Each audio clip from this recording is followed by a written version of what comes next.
Good afternoon, everybody. Thank you for taking time out on your busy days to spend some time with us to talk about how creatives are getting creative in 2020 and beyond. Really want to start out talking about content. As you may have gathered from that introduction, content is something of a favorite topic of mine. And I believe that really content defines every experience that you have with a brand. And as we move more and more online, and in the present situations, as we do more and more digitally from on at home or on our mobile devices, really content is becoming key to every interaction that a customer has with a brand. And sort of centered to that is the creative content, is a lot of the rich imagery, the photography, video, audio, and other things we'll talk about coming up that really drive those experiences. But I always believe there's a few questions that we need to ask ourselves about the experiences that we're driving with our content. First off, is it the right experience? Are we providing content that is relevant to the consumer? Does it have the right context for them? Does it provide the information they need? And does it provide value? Does it help them either answer a question or solve a problem or help them along their customer journey? So we really need to think about, is our content actually helping drive the right experience? And is that experience good enough, or is it exceptional? Are we doing something to really set ourselves apart from the mass of other companies doing the same thing, or the other areas that people get distracted by on the digital experience? You know, in the sea of social media and websites and emails, are we doing enough really to make our experience exceptional? And one way of doing that is actually by leveraging the rich media assets we have to help make that experience exceptional. Unfortunately, I think the answer to that question, as shown by this recent survey by the folks at Forrester's, shows that the answer is actually no, we're not doing the right things to make the customer service experience exceptional. As you can see, for the vast majority of consumers over the last 3 years, basically most of their online digital experience has been nothing more than okay. There's been a slight uptick in good, but nobody is really considering the fact that they have a exceptional experience online. And I think we should be doing something about that and changing it. And I actually think the situation we're currently in with COVID and the post-COVID recovery phases as we move into them is a great opportunity for us to actually step up and do something different and start driving those exceptional experiences. This visual comes from Gartner and really shows, you know, the 3 stages of the pandemic. You know, from a marketing perspective of being in crisis and you know, then uncertainty and recovery. I guess you could probably argue we're at the point where all of these 3 intersect, sort of a quarter of the way along. The amount of time to recover depends on who you talk to. I've seen estimates as sort of, you know, recovery in the next 12, 24 months, depending on the industry. The travel and airline industry are reckoning it could be 5 years before they're fully recovered.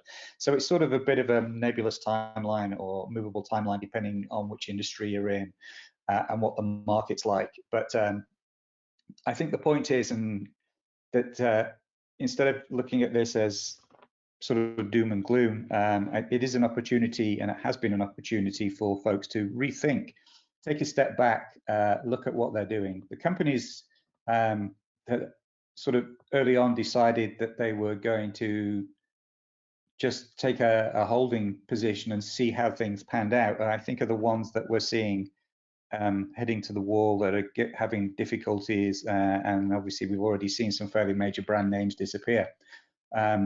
The companies who decided to take the lockdown and the opportunity to sort of take a step back and look at their processes, look at how they could do things differently, start accelerating their digital transformation programs, are the ones that are actually starting to thrive and at least ride out things in a more positive way and looking at a stronger recovery. And in fact, earlier this morning, I was talking to a journalist who focuses on the retail sector, and he said, one of the big positives to come out of this, if there is any positives, is the fact that there's actually been a distinct increase in the creativity that he's seeing from major brands in the way that they actually use their assets and move forward to try and engage their customers going forward. So I think that's actually a little bit of good news, that by being creative and getting ahead of the curve, we can sort of turn this around. So what does that sort of mean in sort of more practical terms? Well, at Nexio, we've over the last sort of couple of years, we've identified 7 areas across an organization where we believe that the creative gene can really, if you like, the use of digital assets and digital asset management and creativity can actually make a significant change. And these range all the way from the initial ideation and creation of a product through to actually making it and then selling it and supporting it. So these sort of break down into these particular areas where we've seen a lot of creativity in terms of applying digital technology and new ways of doing things. From material suppliers starting to use digital representations of the materials that they're actually looking at linked to things like their supplier database and pricing and availability. And instead of having to move and ship swatches and things around an organization, actually allowing the designers to link back into the materials database and look at what's available and what sort of products they can do. In the design phase, people looking towards more virtual prototyping rather than actually creating physical products as we move to things like more digital 3D printing, and actually also looking at things like 3D animation and so forth. We can actually start seeing how getting more creative in that area is actually helping drive companies forward, reducing a lot of cost, helping them move totally digitally, and allowing companies that previously relied on moving physical products around to actually move into a totally digital world where they've reduced the amount of time it takes to market because they're not shipping actual physical design prototypes around and getting sign off and sending it back and making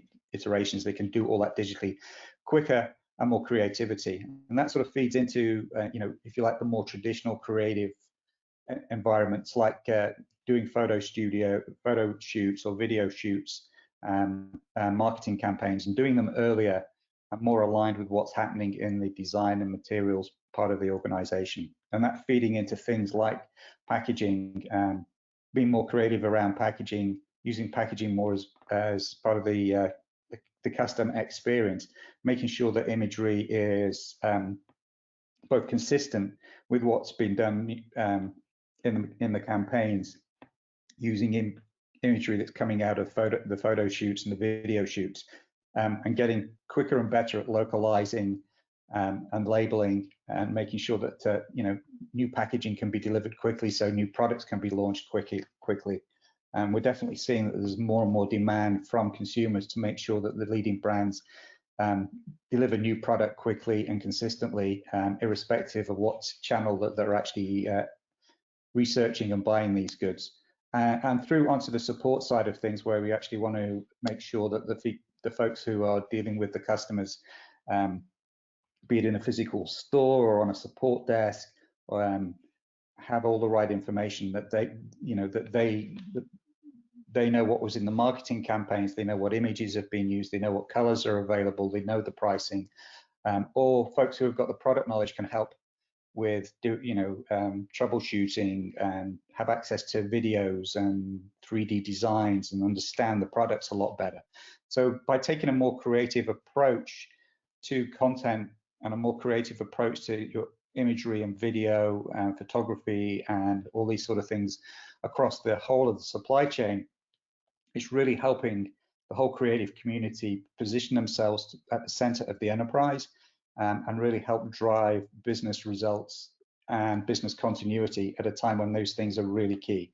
So as I said, I think this is actually a great opportunity by just applying a bit of creativity to the creative process, and thinking about it not just as something that happens in a photo studio or on a video shoot, but thinking about what the people prior to that point in the process need? How can we help them? How can we use creative assets to help with things like prototyping and design and materials and packaging? And then how can we make sure that the folks downstream from us who deal with the customers have access to the right information and the right products by connecting the imagery with the data throughout the content supply chain? So as I said, I think really there's a great opportunity here for the creative mindset to be front and center of a new way of thinking about business across a full digital supply chain.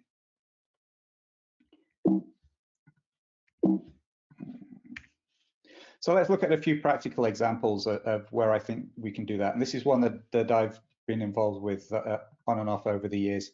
It's this idea of actually taking what would normally be static pictures and just making them spin, making them more attractive, making them more engaging, and actually give people a full 360-degree view of the product. It's very simple to do in terms of, it can be as simple as taking 36 static images at 10-degree intervals, and then you pull them together and spin them around. And as I say, this can be a very powerful customer engagement tool just on the website that allows a customer to actually get a full, complete view of the product before they decide that they want to buy it. Great for e-commerce sites. When this is done on e-commerce sites, there is a noticeable increase in engagement and sales. Great for folks on the servicing end who are dealing with the customers. They can actually also get a good understanding of the product, or they can show people around. Again, good for product design. And for the packaging folks, they can get a good feel of what it is that the product is and how they're going to package it, put it together, and deliver it. So a fairly simple technique of instead of just taking 1 or 2 or 4 static images of an item, thinking about, well, if we do a full set of images around it, we can then animate that and make it much more usable and much more engaging. And sort of going one step above that is actually working with folks on the engineering and design side and looking at how we can actually do creative stuff with the 3D files for the actual product. Can we take them, render them, put some basic material, texture, context, shadowing, on there, and move them around again in an engaging way. So a good digital asset management system will help you manage your 3D files as a complete set or as individual parts, and then allow you to do the sort of thing that you're seeing on the slide. Again, works really well with in an e-commerce environment, makes the product much clearer. Again, helps with servicing, packaging, design. Great for the product design people. It's much easier to actually take a digital asset like this and move it around the organization and do creative work with it, put it in context, maybe do virtual photo shoots rather than real photo shoots, show the product in use, show it in relation to other products so you can see the physical size. So again, just applying some creative thoughts around this. Just to give an example, I did something similar to this before I joined Nexio. When I was with a manufacturing company, we did something very similar to this, and we started off with one use case of how do we sort of show the product on the web for web previews using 3D, but we ended up with 19 different use cases of the 3D designs across the organization. So by just applying creativity and thinking about these assets beyond just being an engineering asset, but working with the engineers to pull the information together, apply some creative thinking, and you can really make an asset that's really useful all the way across the organization and produces a much better and much more engaging customer experience. And also videos. Videos have been around a long time. We've been using videos a lot. But if you look at, start thinking about a video not just as the completed asset, but actually what makes up a video. How can we use those videos? And videos can be a great source for being creative and doing other things with. You can take clips. If you have a 2 or 3 minute video, pull clips from that for use on social media. Pull audio for use on audio programs, or if you're doing things like podcasts, maybe some of the audio on a video may be useful to feed in to something like that. doing screenshots, graphics, and so forth, taking information out of a video for use in an infographic. There are lots of ways that videos can be really a great source for other creative assets and other creative opportunities. And also, from a design customer experience point of view, they're also great for helping answer customer questions, reduce customer support calls by putting out how-to videos that answer a lot of questions or show customers how to use products, and therefore reduce a lot of costs, so they can have a really great impact on the business by reducing support costs as well. So really, the three things of animating photo shoots, looking at 3D and 3D models and videos that can really produce great impact very quickly. So and one of my favorite things is don't forget the company history. We're seeing a lot of companies at the moment starting to look back into their archives. When the lockdown originally happened, things like photo shoots couldn't happen anymore, video shoots couldn't happen anymore. We're slowly getting back to those, but there was, a period where there was no new content that could be created. So instead of just creating new content and moving on, and creating new content and moving on, and creating new content and moving on, there was a lot of thought around people looking back and to say, well, what have we got in the archives? What can we do that?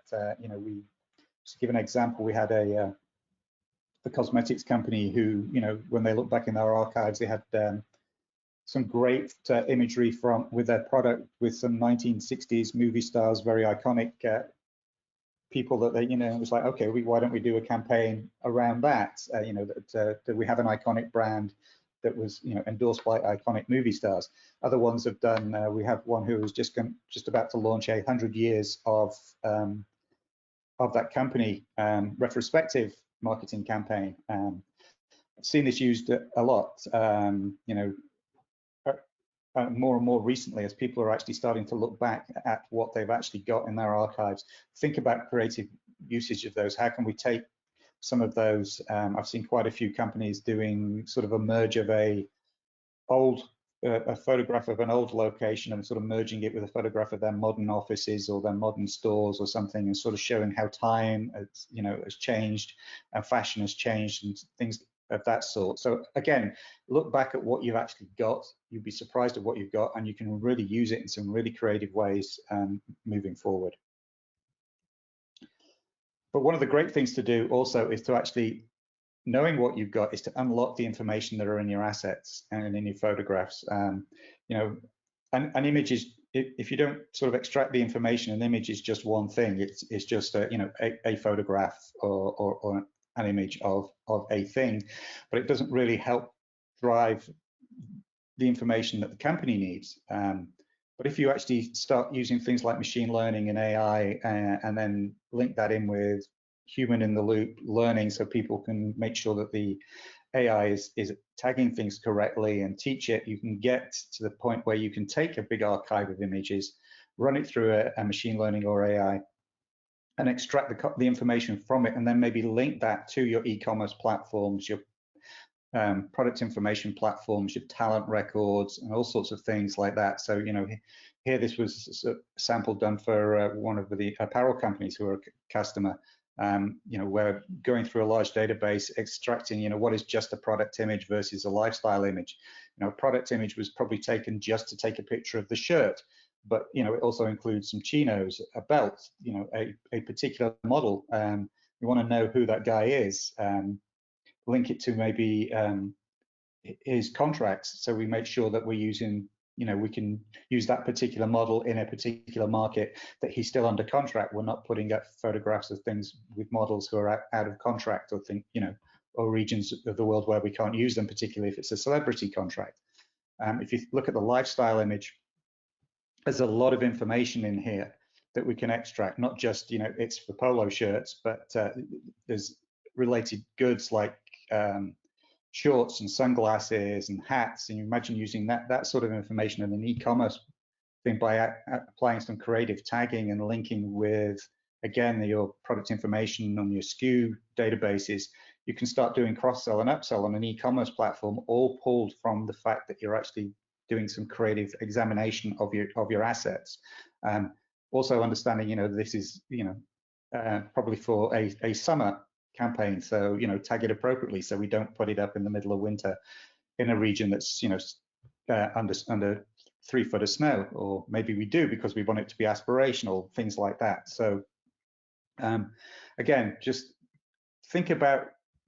don't just think about your creative assets as a finished asset. Look at it and understand what is in there that could be useful to the company, that you could be extracted, linked to other systems within the company and drive real value. And again, this will actually make your content assets much more valuable to the company as a whole, and actually help drive business results. So just a couple of examples. So here's an example of some of the things that have been done from one of our customers. They're in the sort of media and entertainment industry, and one of the things that they were looking for was really a way of increasing their licensing revenue over the last several months. Things like they're not getting revenue from movies and other areas and theme parks and other areas. So how can they increase their revenue by looking at what they've got? What they had is a vast library of all these iconic characters.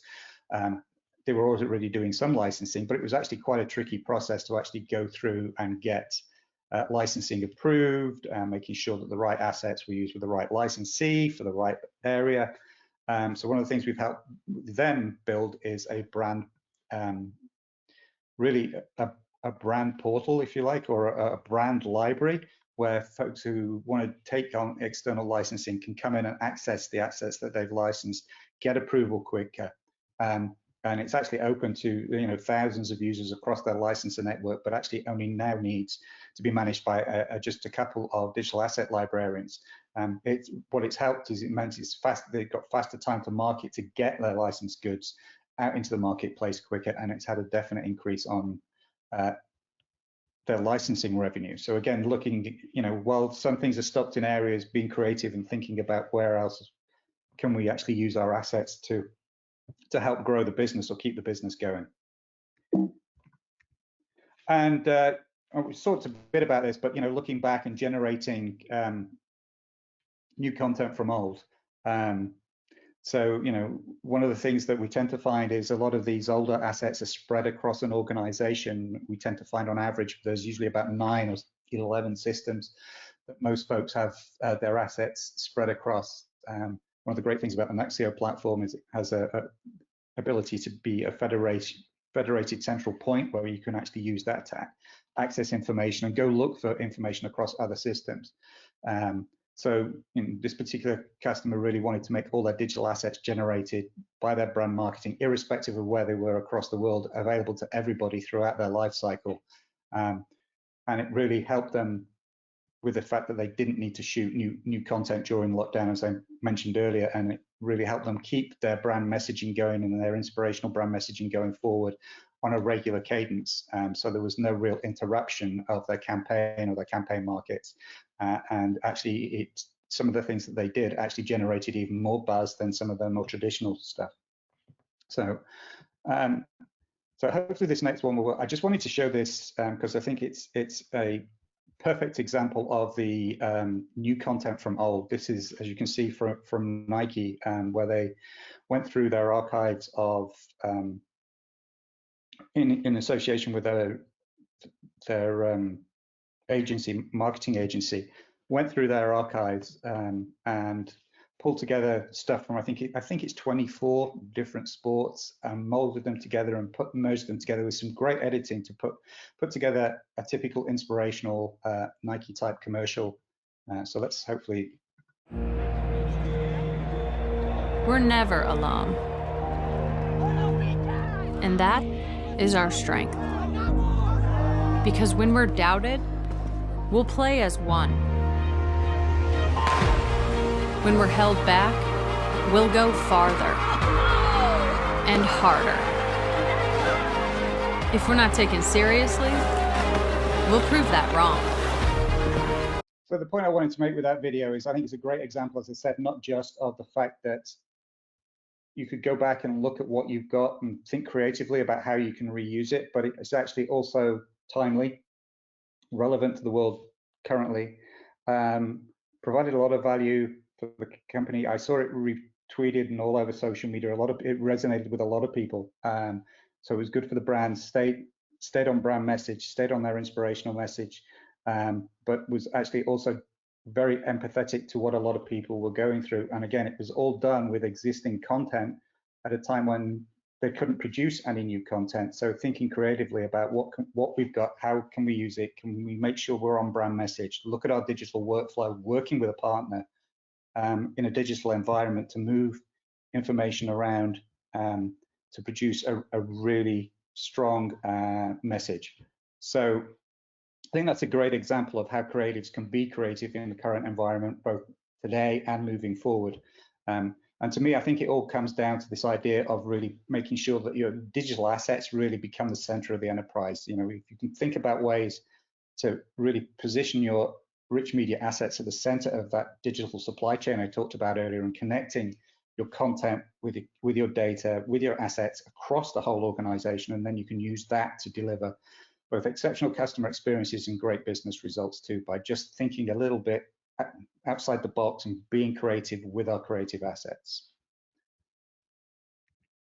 So where does Nexio sort of fit into this? Nexio is a content services platform that plays very well with enterprise content management and digital asset management. My area of focus is more around the digital, is on the digital asset management side. We have a lot of very well-known brand name customers who do manage both their digital assets in it, and link their digital assets to things like their product information management, talent records, photo shoots, and so forth. So really making Nexio the backbone of that digital content lifecycle that we talked about earlier. So really, you know, if you're looking at connecting existing product data and content sources, and then driving that to produce consistent customer experiences, higher customer engagement, and reducing the time it takes to actually put these creative ideas into effect and manage things like 360 spins, 3D, video, so forth, but can all be done within the Nexio platform. And all the examples I've sort of talked about today have been with those type of engagements.